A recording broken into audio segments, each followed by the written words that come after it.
नमस्कार, मैं हूं आपके साथ मयंक। आज 16 तारीख है। मैंने अपने सुबह के वीडियो में ही आपको बताया था कि ये डील पटरी से उतरनी शुरू हो गई है। जिस डील की बात हो रही है ये ऑलरेडी कोलैप्स होने शुरू हो गई है और दोनों ही के बीच में अच्छा खासा मतभेद देखने को मिल रहा है, अमेरिका और ईरान के बीच में।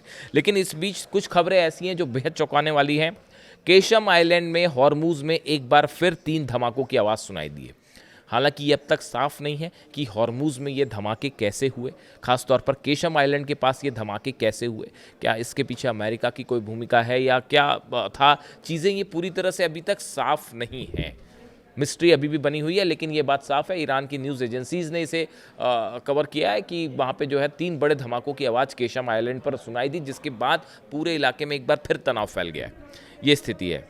इसके अलावा देखिए एक और अहम खबर बाहर आई है। सैटेलाइट इमेजेस आना शुरू हो गई हैं कुवैत के उस बेस की जिसके ऊपर ईरान ने हमला किया था। देखिए मैंने आपको बताया था वहाँ पर बड़ी संख्या में जो है नुकसान हुआ है, बड़ी मात्रा में नुकसान हुआ है और रडार सिस्टम को तबाह कर दिया गया। हमने सबसे पहले आपको एक खबर बताई थी कि अमेरिका का जो रडार सिस्टम है वो पूरी तरह से तबाह हो गया है और अब उसको ऑपरेट करने के सिचुएशन में नहीं है। एग्जैक्टली ये बात कही थी मैंने आपको। अब देखिए सैटेलाइट से जो तस्वीरें सामने आई हैं, satellite images circulating online have suggested that the Iranian military strike destroyed an ASR 1000L tactical air surveillance radar at Ali Al Salem Air Base in Kuwait।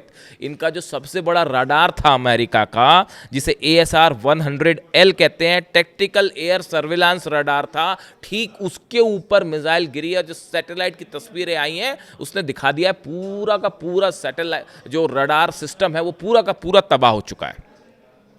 और बताया जा रहा है कि जब ये हमले हुए उसके बाद वहाँ पेट्रियट सिस्टम लगे हुए थे, थार्ड लगे हुए थे, खासतौर पर पेट्रियट। और अमेरिका शायद ये सोच के चल रहा था कि जो मिसाइल्स फायर की जाएंगी उसको पेट्रियट रोक देगा, इस वजह से वहाँ पर चीज़ें हटाई नहीं गई थी। जैसे जिस तरह से जॉर्डन में हुआ उसकी तस्वीरें भी धीरे धीरे आने लगी हैं, एग्जैक्ट नंबर्स आएंगे सामने कि कितने F-16 F-35 तबाह हुए। अब ये कुवैत की लेकिन तस्वीरें सामने आ गई हैं कि 9 जून 11 जून के बीच में जो हमले हुए थे उसमें किस तरह से जो है भारी नुकसान हुआ कुवैत में अमेरिका के बेसिस को।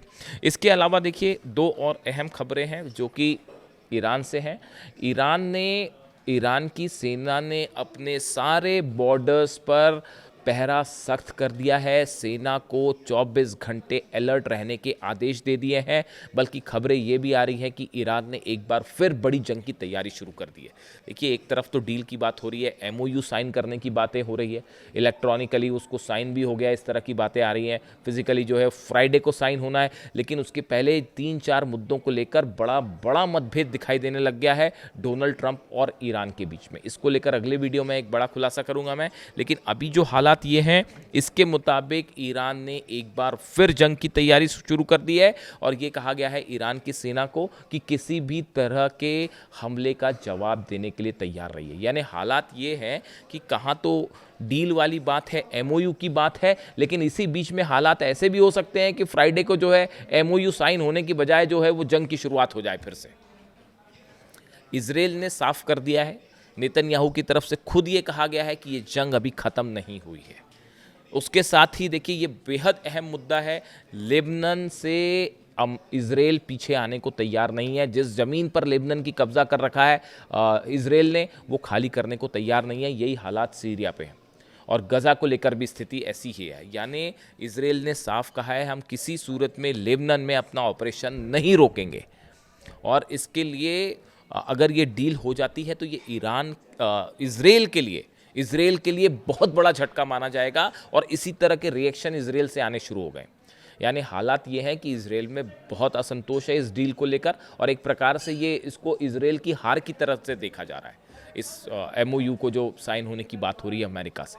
इसीलिए ये बताया जा रहा है इजराइल में लगातार बैठकों का दौर जारी है, मोसाद इन्वॉल्व है, सिक्योरिटी एजेंसीज इन्वॉल्व हैं, उसमें जो है नेतन्याहू शामिल हैं और हो सकता है कि जल्दी ये G7 की बैठक ख़त्म होने के बाद आपको एक बार फिर बड़ा एक्शन देखने को मिल जाए ईरान और इजराइल के बीच। यानी अब मामला जो है वो अमेरिका से हट के ईरान और इजराइल के बीच 1-to-1 होने की संभावनाएं जताई जा रही है, आशंकाएं जताई जा रही हैं कि अगर लेबनान में ऑपरेशन जारी रहता है इजराइल का, यानी ईरान की तरफ से हमला तय है।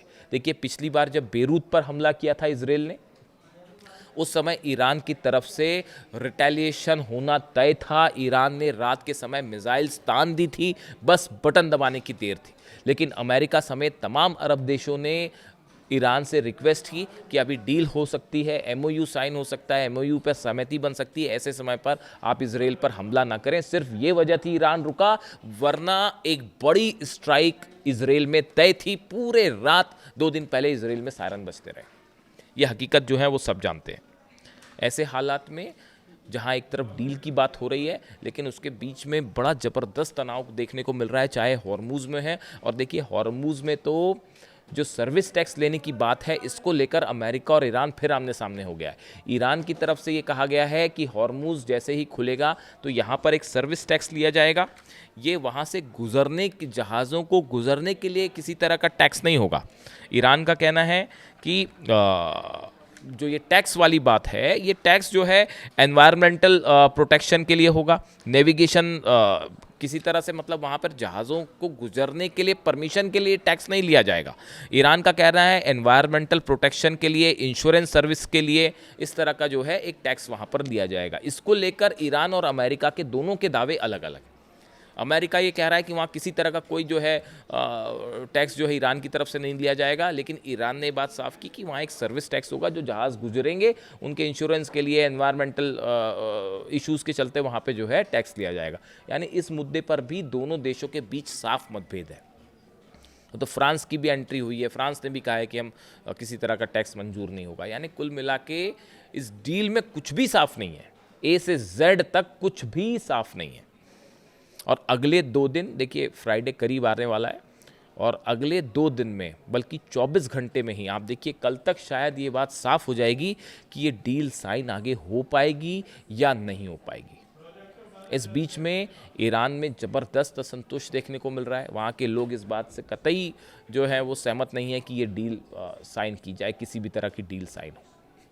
तो ये गुस्सा तो ईरान में देखने को मिल रहा है। खैर, हमने शुरुआत की थी आज फुटबॉल से। फुटबॉल में जिस तरह से ईरान के खिलाड़ियों ने हौसला दिखाया वो काबिल तारीफ़ है। इसीलिए कहा जा रहा है कि पहले जंग और अब फीफा वर्ल्ड कप, दोनों में दिखाई दे रहा है ईरान का जलवा। और इसी के साथ ही एक अहम खबर जो लॉस एंजलिस के बेस से ही आई कि अमेरिकी वायुसेना का B-2 बॉम्बर जो ईरान में हमले कर रहा था, उसी तरह का एक B-2 बॉम्बर जो है वो क्रैश हो गया, जिसमें 8 लोगों की मौत हो गई है।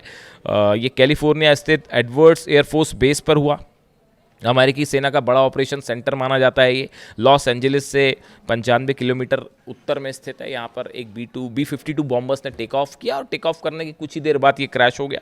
इसकी तस्वीरें जो हैं सोशल मीडिया पर सब तरफ छाई हुई है। देखिए, अब ये B-2 बॉम्बर जो है ये अचानक क्रैश हो जाना अपने आप में बड़े सवाल खड़े कर रहा है। हालांकि क्रैश तो बहुत कुछ हुआ, 42 प्लेन भी गिर गए, F-35 भी गिर गया, F-16 भी गिर गया, उसको भी नहीं बचा पाए। पैट्रियट मिसाइल्स धरी की धरी रह गई। लेकिन ये B-52 बॉम्बर जिस तरह से क्रैश हुआ है, ये टेक्नोलॉजी पर सवाल उठाता है। तो अब इसको लेकर भी जो है इन्वेस्टिगेशन चल रहा है कि आखिर ये कैसे गिर गया। तो इस बीच अब खबरें लॉस एंजलिस से लेकर तेहरान तक, ईरान का ही ईरान है, ईरान ही ईरान है, इस तरह की खबरें सोशल मीडिया पे हैं। वीडियो कैसा लगा कमेंट करके ज़रूर बताइए। अगले वीडियो में सुबह एक बड़ा खुलासा। Thank you so much.